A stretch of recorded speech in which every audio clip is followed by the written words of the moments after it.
আগামীকাল কিন্তু আবার মাঠে নামছে আমাদের প্রাণের প্রিয় মোহনবাগান। এবারে কিন্তু তাদের প্রতিপক্ষ বিএসএফ।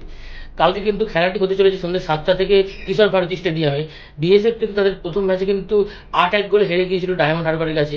অন্যদিকে মোহনবাগান কিন্তু তাদের প্রথম ম্যাচ 3-1 গোলে মহারাষ্ট্রকে হারিয়েছিল। সুতরাং বলা যেতেই পারে এই ম্যাচটি কিন্তু অনেকটা ইজি ম্যাচ হতে চলেছে মোহনবাগানের কাছে। কারণ মোহনবাগানের প্রথম ম্যাচে যে দল খেলেছিল, এই ম্যাচে আশা করছি সেই ইন্ডিয়ান দলই খেলবে। শুধু আপুইয়ার জায়গায় হয়তো অভিষেক সূর্যবংশীকে প্রথম জায়গায় খেলাতে পারে।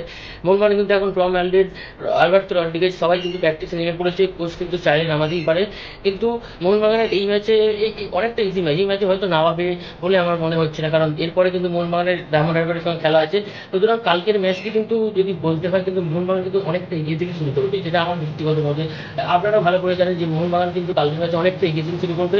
আর যদি গোলের কথা বলতে হয়, অনেকটা গোল হতে পারে কালকে, হয়তো 4-5 গোল হয়তো মোহনবাগান মেরে দিতে পারে। 4-5 গোল মেরে দিলেও কিন্তু আমরা অবাক হবো না, কারণ এই বিএসএফ দলটা কিন্তু এখনোভাবে সেরকমভাবে তৈরি হয়নি। আর মোহনবাগানের এগেইনস্টে কিন্তু বিএসএফ ফাইট দিতে পারবে বলে আমার মনে হচ্ছে না। সুতরাং দেখা যাক কি হয় কালকের ম্যাচে। আশা করছি মোহনবাগান জিতবে, সেটা সবাই চাইবো।